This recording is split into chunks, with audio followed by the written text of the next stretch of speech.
Mine de rien, elle avançait vers l'écluse. Les mains dans les poches arrière de son jean, elle cherchait à paraître décontractée, mais ce n'était pas très convaincant. Elle alluma une cigarette, fit semblant de téléphoner. Rien n'y fit. Le cœur chamadait. L'air avait été exceptionnellement chaud et sec. On était à la Toussaint. La brume et le brouillard insinuaient le froid.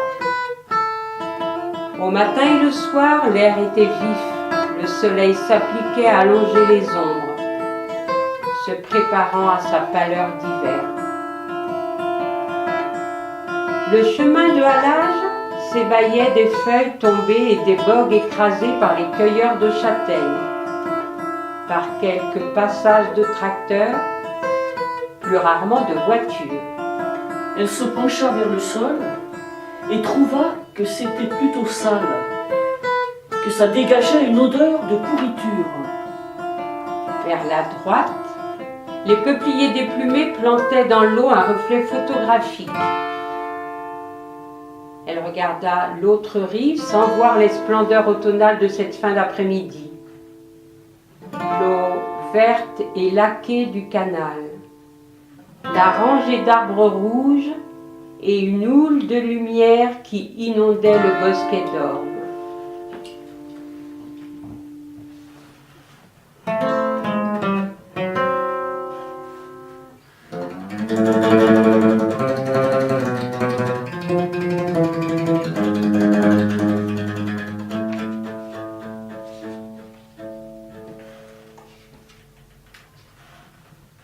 Elle était déjà venue la semaine dernière et avait eu le pressentiment que quelque chose n'allait pas. Le corps semblait avoir remonté du fond du canal. Puis elle s'était dit que c'était impossible, que c'était une impression née de sa peur et de son angoisse. D'ailleurs, l'eau était trouble. On n'y devinait presque rien. Elle s'approcha, s'engagea sur l'étroite passerelle aménagée en haut des lourdes portes de l'ouvrage. C'était un peu dangereux.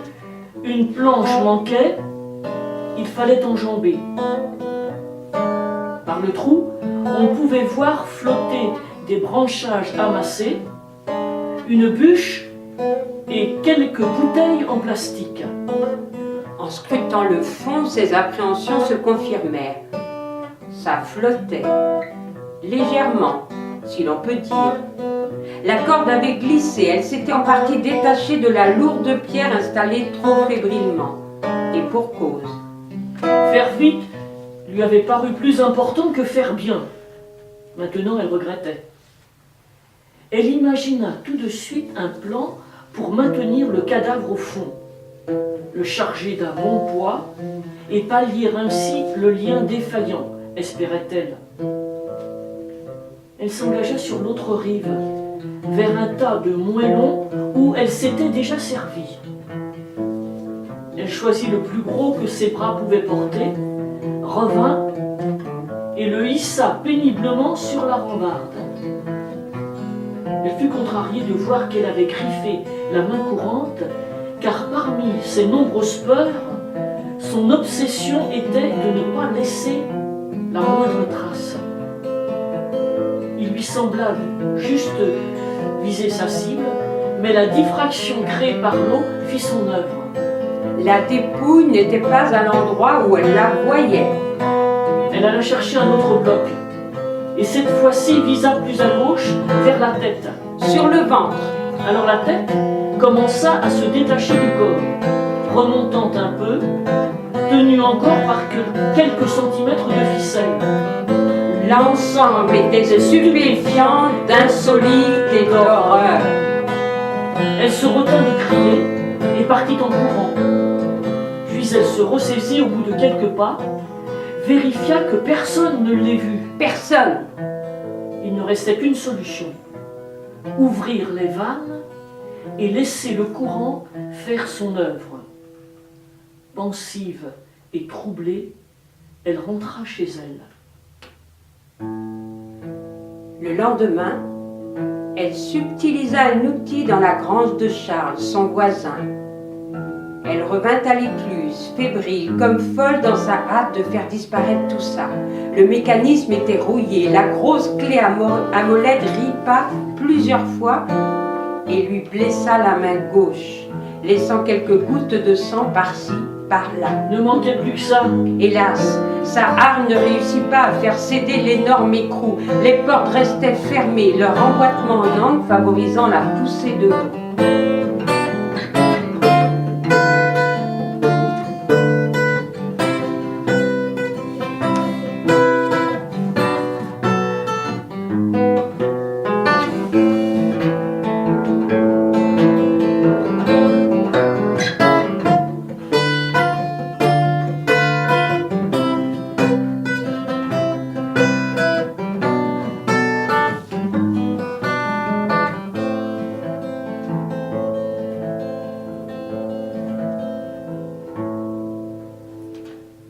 Elle s'appelait Françoise. Elle était infirmière en milieu rural. Plutôt petite, elle portait une quarantaine gironde et des cheveux roux noués en queue de cheval qu'elle aimait libérer le soir au miroir. Son regard d'attention et de bonté rassurait ses malades. Elle les aimait et partait au travail, le cœur léger. Elle vivait seule et menait une vie rude dans ce coin isolé de campagne où elle s'affairait à son jardin et retapait indéfiniment sa maison. Quittant sa blouse de chantier et troquant le pinceau contre sa trousse, elle partait voir ses malades. S'habillait en conséquence, bottes et impairs pour le mauvais temps. Il fallait ces jours-là faire attention de ne pas embourber la quatrelle en entrant dans les fermes. Plusieurs fois, elle avait aidé le vétérinaire pour un vélage ou un annulage compliqué. Ça faisait rire ses copines.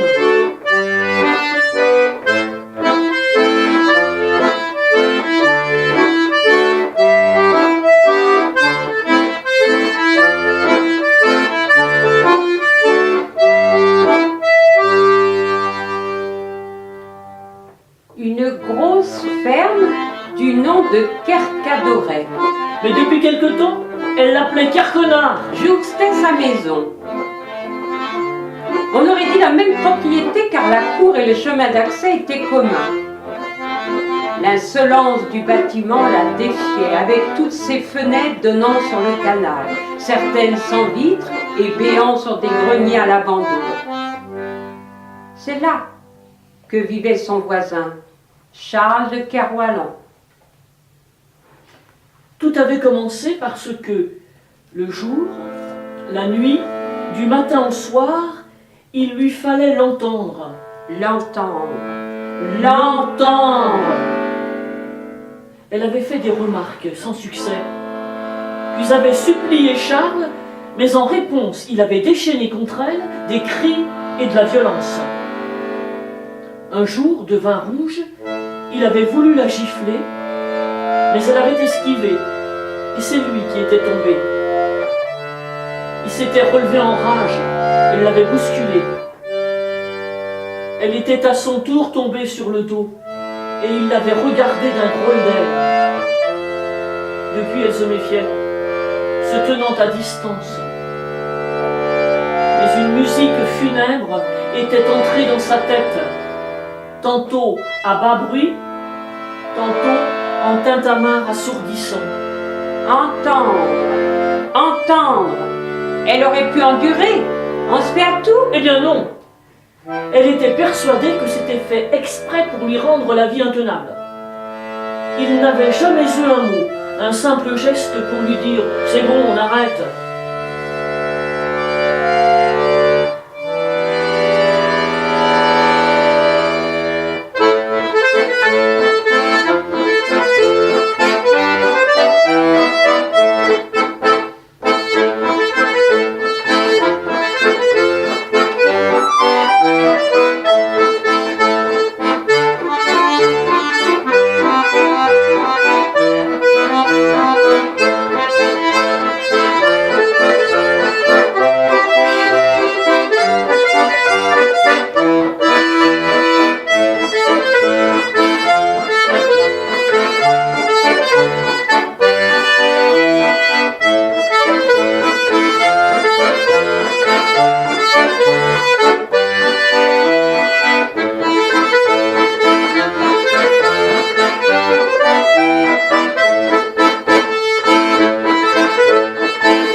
Ça n'avait pas toujours été comme ça. 3 ans auparavant, en sortant du cimetière lors de l'enterrement de sa femme, Charles s'était écroulé et elle l'avait pris par le bras. Elle avait l'âge d'être sa fille. Au cours des mois suivants, sa solitude l'avait progressivement aigri. Il était devenu taciturne et seuls quelques rares bons hommes du coin venaient le voir de loin en loin. Il avait cessé de répondre à son bonjour et ils se croisaient sans un mot, sans un regard. Il était petit, chauve, la soixantaine, et portait beau. Son sort de châtelain désargenté n'altérait en rien sa noblesse tranquille et un peu hautaine. Il vivait sur son mince domaine comme, en son temps, son père en son château. Son père, Charles aimait s'affubler de ses vieux vêtements. un chapeau vert avec une plume de faisan, Des gilets de velours galonnés, des culottes de chasse côtelées bouffant sur les cuisses. ne lui manquait que les chausses, Dans ses vieilleries, il avait belle allure. comme s'il maintenait un rang. Il se tenait plus droit, marchait moins lentement, espérant ainsi atténuer les signes de son déclin. Il délaissait les travaux nécessaires aux quelques arpents qui lui restaient. Il avait dû céder beaucoup de ses terres. Et il s'affairait à des tâches inutiles, laissant à l'abandon les bâtiments, la cour et des tas de bois sous la pluie. Françoise craqua. 2 semaines auparavant, elle s'était approchée à pas de loup avec une barre de fer. Un seul coup avait suffi. Paf! Pas un cri, pas un gémissement. Un éclair de plaisir et de haine était apparu dans ses yeux. Eh bien ma fille, t'es cap. Tu l'as fait, t'avais dit. Boostée par l'événement, après, elle avait tout mené très vite. La brouette, la pierre, le canal. Le lendemain matin, elle s'était réveillée après une nuit de cauchemar. Non mais c'est pas possible. J'ai fait ça. Puis soudain, la barre de fer, elle avait oublié de s'en occuper. Elle était allée la laver et furtivement, à la nuit tombée, elle l'avait jetée dans le profond du canal, assez loin de l'écluse. On ne sait jamais. Bien que cela lui parût impossible, elle ne pouvait s'empêcher de se construire un roman policier du genre de la série noire. L'affaire est découverte. Les gendarmes sont nombreux. Ils ont repéré la griffure sur la rambarde. On trouve des empreintes. On prend des photos. Partout du monde. Le procureur, Des scaphandriers. des journalistes. Des badauds. Elle sourit. Arrête ton cinéma.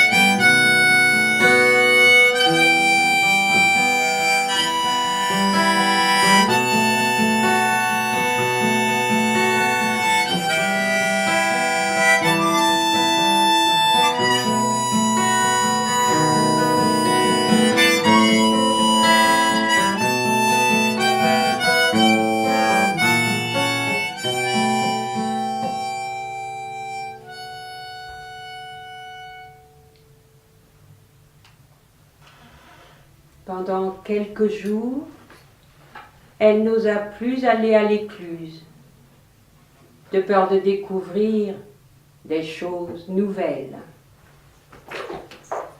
Son humeur était morose. Elle errait dans sa maison, incapable d'entreprendre un travail suivi. De temps en temps, elle sentait une chaleur monter du cou vers le visage et elle était reprise d'angoisse à défaut de remords. Pour s'occuper, elle rangeait, dérangeait, Puis elle traversait rapidement la cour pour aller à sa voiture et filait faire des courses en ville pour voir ses malades. Une nuit, elle fit un rêve tristement fleuri. Elle avait une 12aine d'années et elle était chez sa grand-mère à Audierne. Dans le jardin, elle était seule et armée d'une badine, elle sauvageait un parterre d'iris. Les fleurs sans queue jonchaient le sol. Un chien noir venait les renifler. En se retournant, elle vit devant la maison une haute statue de granit. Elle s'approcha et découvrit que c'était Charles qui la fixait intensément. Elle s'aperçut alors qu'elle était adulte et qu'elle était nue. Elle ne put garder tout ça plus longtemps pour elle. Elle raconta en détail l'histoire au téléphone à Maryse, une amie collègue qui arriva le soir même. On causa jusque tard dans la nuit sans arriver à se rassurer. Quand l'une s'apaisait, l'autre en rajoutait, si bien qu'elle ne savait plus s'il s'agissait d'un accident regrettable ou d'un drame. Le lendemain matin, elles allèrent toutes les deux à l'écluse, cœur battant, et furent surprises de voir que plus rien ne flottait. Tout avait disparu. Elles entendirent au loin un bruit de moteur qui se rapprochait. Elles n'avaient plus le temps de partir sans se faire remarquer et prirent alors un air de promeneuse lorsque la voiture s'arrêta. Un agent du service des canaux s'approcha d'elle. « Vous cherchez quelque chose ?»« Non, j'habite à côté. On vient souvent se balader par ici. » Hier, on a ouvert les portes et il y a un truc qui a filé. Je ne l'ai vu qu'au tout dernier moment. Je ne sais pas ce que c'était. Avec le courant, ça doit être loin maintenant. Vous savez, les gens jettent n'importe quoi. Alors je viens de temps en temps pour ouvrir. Regardez les grosses pierres au fond. Allez savoir qui les a mises là. Pourquoi ? Françoise se sentit soulagée de l'énorme poids qui l'oppressait depuis si longtemps. Elle sourit à son amie. « T'avais raison, ouf !» Elle regarda alentour et vit, comme pour la première fois, l'eau verte et laquée du canal, les arbres rouges, les ormes et les peupliers. Elles se donnèrent le bras et revinrent vers la maison, détendues, presque joyeuses.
En approchant de la cour, elles aperçurent Charles monté dans sa voiture, prêt à partir. Lorsqu'il les vit, il baissa la vitre de la portière et, un méchant sourire aux lèvres, il leur cria : « Ça fait 1 mois qu'il a disparu. Vous croyez peut-être que vous en êtes débarrassé, mais je vais en acheter un autre. Un gueulard, un mordant, un aboyeur. »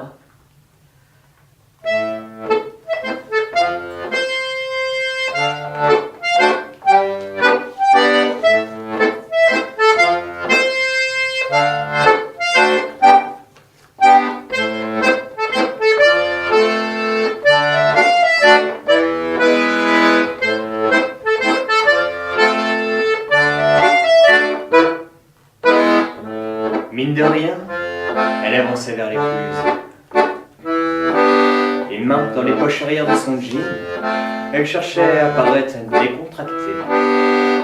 Mais ce n'était pas très convaincant. Elle alluma une cigarette, fit semblant de téléphoner, rien n'y fit. Le cœur chamadait.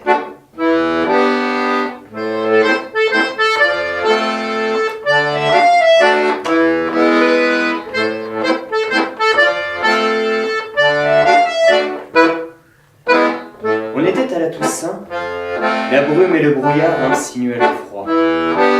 Au matin et le soir, l'air était vif. Le soleil s'appliquait à longer les angles, se préparant à sa pâleur d'hiver. Le chemin de halage, lui, s'émaillait à des feuilles tombées et des bogues écrasés.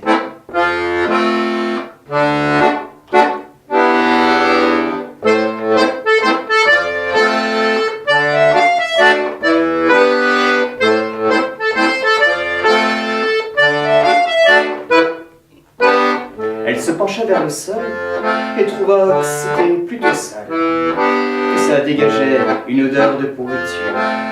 Vers la droite, les peupliers déplumés plantaient dans l'eau un reflet photographique. Elle regarda l'autre rive sans voir les splendeurs automnales. L'eau verte et laquée du canal, la rangée d'arbres rouges et une houle de lumière qui inondait le bosquet d'or.